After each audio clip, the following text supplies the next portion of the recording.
ओम नमः शिवाय. रुद्रपाठातील चमक विभागाचा हा 8वा अनुवाक आहे. तर या 8व्या अनुवाकामध्ये आपण रुद्राला काय मागतो?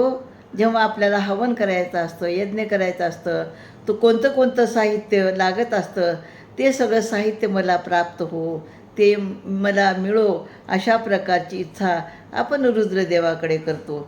आणि काय म्हणतो बघा, हे रुद्रदेवा, तुमच्या कृपेने मला समिधा म्हणजे छोटी छोटी जी लाकडं असतात, वेदीवर पसरवायचे दर्भ, हवनी द्रव्य मांडून ठेवण्याचा ओटा, यज्ञमंडपातील इतर 8 ओटे, वटपत्राकार मुखाची लाकडी पळी, यज्ञातील लहान लाकडी पळ्या, सोमवल्ली कुटण्याचे दगडी पत्ते, यज्ञातील लाकडी खांब, यज्ञमंडपातील 4 कोपऱ्यातील खळगे, सोमवली कुटण्याच्या लाकडी फळ्या, सोमरस साठविण्याचे द्रोणाकृती कलश, सोमपात्रे, सोमरस साठविण्याचे मातीचे डेरे, यज्ञाग्री प्रज्वलित करण्याची जागा, लाकडाचा गाडा, निरनिराळ्या देवतासाठी सोमरसाने भरलेली लाकडी पात्रे, हविर्धान मंडपाच्या पश्चिमेस असणारा यज्ञमंडप, सातूच्या पिठाचा घारगा, यज्ञातील पशूचा वध करणारा,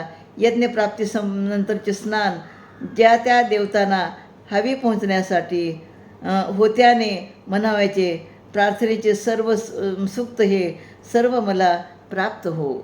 म्हणजे एखादी आपण जेव्हा विधी करतो, यज्ञ करतो, होमहवन करतो, तर हे करत असताना सुद्धा ते म्हणजे आध्यात्मिक पूजा करताना सुद्धा खरं तर आपल्यावरती ईश्वराची कृपा असावी लागते. आणि म्हणून ह्या सगळ्या वस्तू होमहवन करताना मला आपण द्या, प्राप्त करून द्या.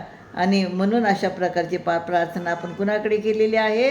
रुद्रदेवाकडे केलेली आहे. ओम नमः शिवाय.